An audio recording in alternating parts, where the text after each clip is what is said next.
Então é basicamente isso. A gente vai fazer o dia do escritor, né? Agora, dia 25. Quer falar um pouquinho? Desse... A gente, no dia 25 desse mês, 25 de julho, né? Quarta-feira, a gente vai fazer o evento o Dia do Escritor e a gente chamou pessoas ligadas à vida cultural de Niterói,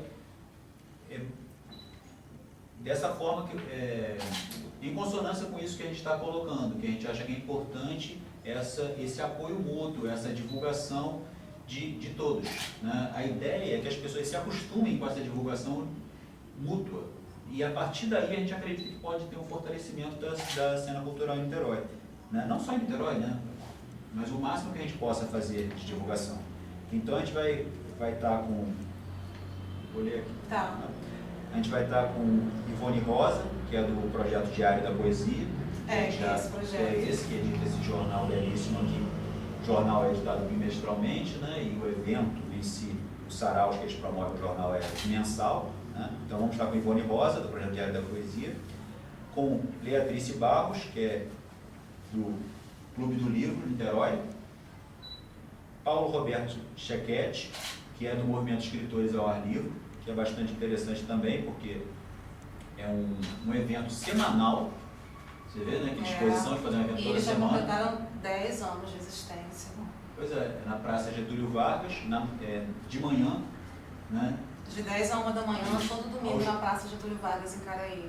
Isso, eles se reúnem ali, basicamente são escritores e leitores que se reúnem ali para conversar sobre diversos assuntos, principalmente literatura.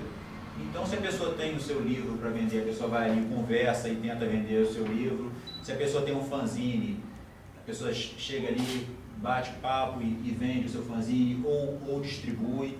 E também eles são abertos a lançamentos, né, de Isso. livros. Né, com agendamento, claro, tem que ver como é que vai ser o agendamento prévio, a gente então, faz os programas. As pessoas que querem lançar os seus livros podem se aproximar desse movimento Escritores ao Ar Livre. Eles estão sempre lá aos domingos pela manhã, de 10 a 1, isso. E é só se aproximar, conversar a respeito, que pode ser agendada uma data para a pessoa lançar o livro ali sem custo, né? Isso numa praça, né? É uma coisa interessante, porque é dando uma função social para um espaço que é público e, por definição, tem que ser social, né? Ele tem que ter uma utilização social. Então, isso aí é maravilhoso isso que é feito. Eles estão sempre lá, só não tem um encontro o dia que chove, porque não tem cobertura. Se estiver chovendo, não vai ter. Se tiver sol, é domingo de 10 a 1 que a pessoa pode encontrar sempre lá o Movimento Escritores ao Ar Livre, né? E aí o Paulo Roberto Chequete, que é desse movimento, vai estar lá conosco. Estará lá conosco também nesse dia do escritor que eu estou falando, Cristina Ramos, que faz parte do círculo de biblioterapia, é um trabalho bastante interessante, que é uma terapia que usa o livro como um instrumento terapêutico. É uma visão interessante também da literatura. E também estará conosco Ionara Costa, que criou um clube de leitura, né, que é o Escritores Vivos, que está bem recente aí, mas bastante promissor. Lá de São Gonçalo. Isso, esse clube de leitura, Escritores Vivos, no caso é de São Gonçalo, um clube de leitura recente, mas que eles têm uma proposta diferenciada, né? Porque eles debatem livros de escritores que estão vivos. Pois bem interessante também, né? Sim, e assim, a ideia é essa, né? De estimular a produção contemporânea. Isso. E chamar a atenção sobre essa produção, que muitas vezes é negligenciada também. Você prefere jogar no certo e já ler algo que já é consagrado, né? A mediação vai ser feita pelo escritor e músico Marcelo Assetti. Não, eu queria aproveitar que você chamou a atenção de novo. Você já tinha falado e eu queria falar sobre, né, essa questão das pessoas se voltarem sempre para aquilo que já é conhecido, para aquilo que já é mais divulgado, mais famoso, né? E aqui vai ser uma fala até meio crítica. Mais fácil, né? Exato. Então, uma fala crítica e apelo ao mesmo tempo, que é o seguinte: todos esses famosos começaram como ilustres desconhecidos. Com certeza. Não, Chico Buarque não era Chico Buarque, Milton Nascimento não era Milton Nascimento, Neruda não era Neruda. Até você lendo o Confesso que Vivi, você vai ver que, não que ele não fosse poeta, mas é que a relação dele com a poesia para escrever e publicar poemas se dá dentro de uma outra circunstância. E então, eu fui uma vez, não sei se foi em 1968, talvez, por aí, foi quando o Chico lançou aquela música Apesar de Você. Então tinha naquela época um movimento que chamava-se Movimento Artístico Universitário. Não era isso não. Não era isso não, isso era o mal. O Movimento Artístico Universitário era o mal. Mas era um evento que juntava artistas e que se apresentavam em universidades. Então, nessa época eu morava no Ingá, na Faculdade de Direito, ali na Presidente Pedreiro, teve vários eventos desses. E não estavam todos, né? Chico Buarque, Enfio, Ziraldo, Milton Nascimento, MPB4, estava essa turma toda lá. E o Milton Nascimento ainda era novo. Ele era muito conhecido pelas duas músicas dele que emplacaram no Festival Internacional da Canção, que foi Travessia, se não me engano, Morro Velho, o nome, né?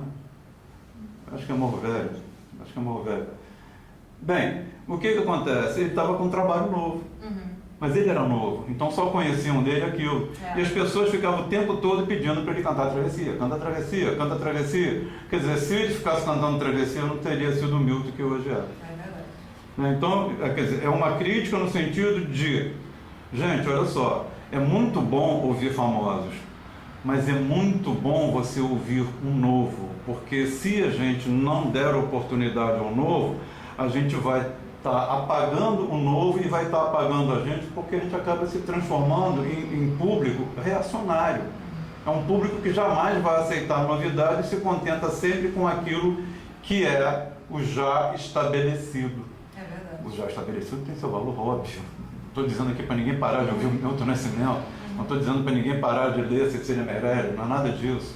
Vamos ler tudo isso, mas vamos dar a oportunidade de que outras mulheres possam ser Cecília Meirelles, vamos dar a oportunidade de que outros músicos possam vir a ser, né, um Chico, um Caetano e por aí. Então, era isso que eu queria também colocar dentro da tua fala. Perfeitamente, você falou, porque realmente aqui uma coisa que aconteceu que tem a ver até com publicações alternativas, né? Um dia eu vi uma revista diferenciada, eu acho que ela não se define como fanzine não, acho que eles se chamam de revista mesmo, mas é uma revista alternativa chamada Vírus Planetário.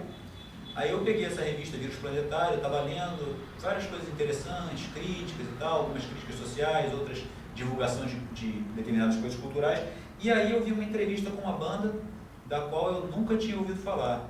O nome da banda é El Efecto. Apesar do nome em espanhol, a banda é brasileira e é aqui do Rio de Janeiro, né? Pessoal carioca. E aí eu li a entrevista e achei muito interessante as ideias das pessoas da banda, né? Eles falando sobre várias questões e falando também das concepções deles de música, do fato dessa banda El Efecto ser uma banda de rock, mas que não fica restrita ao rock especificamente. Porque eles têm um traço característico deles, é a valorização de outros estilos musicais, de estilos que são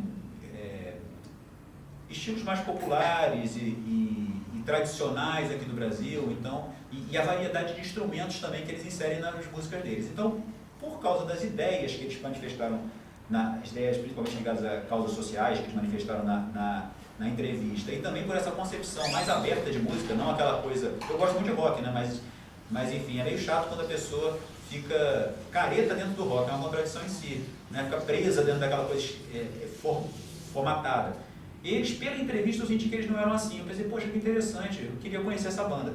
E aí, na própria entrevista, eles disseram que eles têm um site em que eles disponibilizam todos os discos deles para serem baixados gratuitamente. Então a pessoa só compra o disco do Efecto se quiser. Se não quiser, a pessoa só vai lá e baixa. Aí o que eu fiz? Entrei no site e baixei o disco. Pensei, se for ruim, eu apago isso aqui e tal. E eu baixei e eu fiquei bobo. Eu fiquei fã da banda. Eu adorei, gostei muito do som. E eu pensei, caramba, mas esses caras, pelo menos com o meu gosto, são muito melhores do que a maior parte de coisas, até dentro do rock que eu estou ouvindo por aí. Esses caras são muito melhores. Pensei assim, né? Aí eu mandei um e-mail agradecendo a eles o fato de eles estarem disponibilizando de graça, porque eu acho que assim, já que eles não estão ganhando dinheiro com isso, eu acho que o mínimo que eu posso fazer é agradecer, né? E fazer esse presente de agradecer. Agradeci a eles e tal. Então, assim, você vê, eu tive essa disponibilidade de parar, ir lá e baixar e escutar.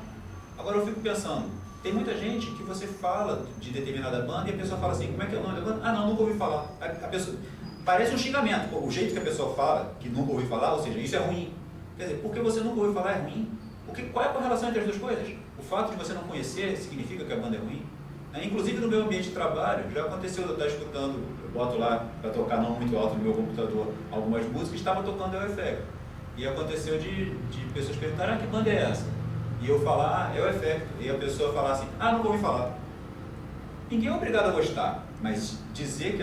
Agora, você pressupor, ou você pressupor que a banda é ruim porque você não conhece, isso não faz o menor sentido. Escuta primeiro e depois você fala, gostei, ou não gostei. Né? Então, assim, as pessoas têm que quebrar um pouco, e não só em relação à música, né? Em relação às artes, em relação à literatura, essas coisas todas. Né? Quebrar um bocado os preconceitos. Né? E, assim, pegando um gancho em relação a uma coisa um pouco diferente, mas a gente pode fazer uma correlação entre essas coisas, tem muita coisa boa que é pouco lida. Né? No campo da literatura tem muita coisa boa que é pouco lida. Os clubes de leitura, eles são um dos veículos possíveis para levar as pessoas até essa literatura que às vezes é de qualidade e está sendo pouco lida por algum motivo. Um clube de leitura que eu não falei até esse momento, mas que é interessante a gente também falar, é o Clube de Leitura Leia Mulheres. Esse clube de leitura, ele tem como ideia que só sejam debatidos ali, no âmbito daquele clube, autoras. Tem pessoas que às vezes, sabendo disso, pensam, poxa, mas que preconceito, ali só vai ter autoras, por que não autores e tal? Mas na verdade, assim, esse clube ele não está querendo impedir outras pessoas de lerem autores, impedir ninguém de ler escritores ao longo da sua vida.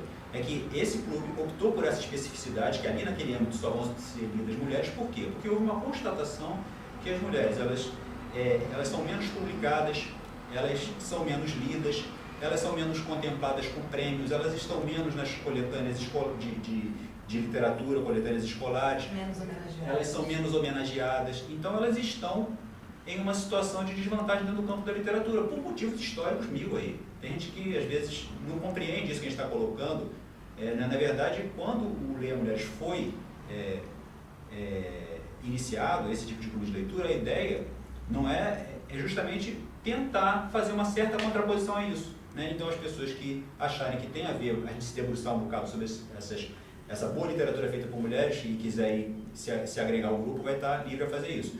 Esse clube ele já existe quase no Brasil todo, né? E existe aqui em Niterói também, muita gente não sabe. Eu já comentei com algumas pessoas sobre o Leia Mulheres, e a pessoa falou comigo, eu conheço o Leia Mulheres, mas tem Leia Mulheres em Niterói? E eu não sabia, né? Então, assim, tem muita coisa boa acontecendo em Niterói, tem muita coisa boa acontecendo aqui nas adjacências, e às vezes a pessoa não sabe. Provavelmente já tem Leia Mulheres em São Gonçalo também, mas eu não tenho certeza disso. Mas se não tem, pode vir a ter, né? Agora, uma outra coisa dentro desse universo é o seguinte, eu costumo ouvir muito pessoas, inclusive pessoas ligadas à arte e cultura de forma geral, né? E dizer o seguinte, eu nasci na época errada. Eu tinha que ter nascido em 1300, tinha que ter nascido em 1500, eu tinha que ter nascido na França na época de não sei o que, do renascentista. Eu tinha que ter, porque naquela época eu não sei quem fez isso, fez aquilo, filho do sol. Eles também nasceram na época errada. Eles gostariam de dizer, até como Nietzsche disse, que ele é o filósofo póstumo, que ele só seria compreendido a partir do século XX. E ele foi antes do século XX. Então, o Nietzsche dá uma inversão nisso, porque todo mundo diz que queria ter nascido antes. Ele disse que só vai ser compreendido depois. Então, eu digo o seguinte, olha só. Todos esses, na sua época, tiveram todas as dificuldades, todas as angústias, agruras, sofrimentos, tiveram tudo o que a gente tem hoje. E provavelmente tiveram também um cenário de mediocridade. Só que o que fizeram essas pessoas? Em vez de ficar dizendo que tinha que ter nascido na época tal, eles fizeram na sua época. Sim. Então, o que nós temos de valores hoje, estou falando agora até de Brasil mesmo, e de Niterói especificamente, vamos botar Brasil, tudo bem. O que nós temos de valores novos que ficam reclamando que tinha que ter nascido ontem. Mas tem gente fazendo. Eu vou citar alguns que eu estou me lembrando na literatura fundamentalmente. Bom, a gente tem aqui no meu vizinho e o autor da minha editora, João Aires. Excelente, fantástico escritor, romancista, poeta, compositor de jazz, samba e blues. Ilustre desconhecido, mas está fazendo. Tem aqui também Marco Valença, que já esteve aqui também no Armazém de Utopia, nesse canal. Ele é mais letrista, poeta, está fazendo, tem parcerias com músicos, etc, etc. Bem, aí indo para o Rio, nós temos o Antônio José Espírito Santo, ele assina Espírito Santo. Ele é uma referência, tanto na negritude, nas pesquisas da coisa negra, como também na música de origem africana, e inclusive dentro de um projeto Musique Fabrique, onde se fabrica instrumentos musicais. Ele está fazendo, mas não é conhecido. Bom, aí saindo um pouquinho daqui, Márcia Barbieri, não sei se vocês conhecem. De nome. Márcia Barbieri, ela tem vários livros lançados, também uma excelente escritora, e que eu já trouxe a Niterói 2 vezes. E tem o Daniel Lopes Guacaluz, também escritor fantástico, que está fazendo. Então, veja bem, nós temos um universo de pessoas. Bom, tem vocês, que eu não vou nem citar, porque vocês estão aqui falando, né? Estão falando e fazendo, e mostrando. Bom, então, nós temos aí... Bom, e em outras áreas também, né? De forma geral. Nós temos um monte de pessoas fazendo que não estão sendo divulgadas. Vou voltar um pouquinho. Por quê? Porque as pessoas querem só saber daquilo que já é conhecido, daquilo que já é famoso. Aí você fala, mas você viu quem? Tinha aquele personagem de Chico Anísio, né? O famoso quem? Uhum. Né? Então nós temos vários famosos, que independente de ser famosos, são bons, são pessoas muito boas. E que compete exatamente ao próprio produtor, que eu digo produtor, não produtor cultural, mas que está dentro desse processo. Um leitor, ele é um produtor. A partir do momento que ele pega um produto, ele lê e passa para outro, né? E debate aquilo. Então, eu acho que aí vai mais uma crítica, entendeu? Porque ao invés de ficar só na lamúria de que eu tinha que ter nascido na época de fulano de tal, porque é lá que as coisas... Não aconteciam, não. Aconteceram porque as pessoas acreditaram, e se não acreditasse também ia fazer, porque estava no espírito deles de fazer, estava na ânsia, na necessidade de fazer o que fizeram. E assim, voltando para aqui, para o Brasil, eu vou sem entrar em política, mas nós tivemos um período no Brasil riquíssimo em todas as áreas do teatro, música, literatura, quadrinho, de tudo. Foi o período mais rico, que foi exatamente a repressão da ditadura militar. Então era fácil para essas pessoas escreverem, era fácil para essas pessoas produzirem, era fácil para os fanzinistas ficarem vendendo seus fanzines em praça pública, com a repressão em cima, um fanzine que é exatamente o combate contra tudo isso, não diretamente na questão política, mas na forma diferenciada de se produzir, de se apresentar um produto, e não uma disputa mercadológica, não pura e simplesmente adequar o conteúdo da sua escrita ou da sua música, ou seja, do seu trabalho, para pura e simplesmente agradar uma editora e poder depois ser um famoso dentro do quadro desse âmbito de famosos. Quer dizer, então essa é uma outra crítica, né? Que dentro de tudo que vocês estão dizendo, e mais uma vez agora eu vou agradecer a vocês dois que estão aqui, sentados nesse sofá, batendo um papo aqui com a gente, para um canal do Armazém de Quinquilharias e Utopias, que tem apenas 8 seguidores, com pouquíssima visibilidade, mas a gente está aqui fazendo, independentemente da quantidade de pessoas que vão assistir. E quando eu digo que tem poucas pessoas assistindo, eu não estou querendo que as pessoas, que eu tenha milhares de seguidores no meu canal, não. Eu quero que o que está ali seja assistido e debatido, porque queira ou não, isso vai ficar para a memória. Com certeza. Vocês vão estar em HDs aí nos espaços virtuais e isso aí é memória que não se apaga. Não, então eu acho que o importante é esse trabalho constante da criação, da produção, da divulgação, seja lá do que for, porque não é só o nosso, é o do próximo também, e não ficar, poxa, mas o Inter, quem é? Tânia, quem é Tânia? Esse monte de coisa que vocês falaram aí, quem é? Quem são? Não, então aqui agora está todo mundo sendo falado. E achei bastante interessante o que você falou em relação à questão da repressão e dos limites que a liberdade tem em muitos momentos.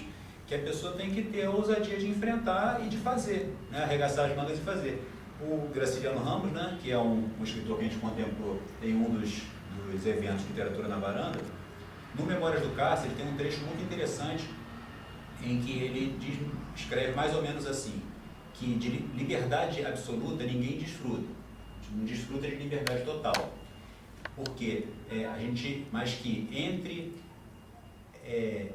as limitações da gramática e as limitações do ICOD, tal, não lembro qual foi o termo que ele usou, mas entre as limitações da gramática e da polícia política, a gente ainda consegue se mover.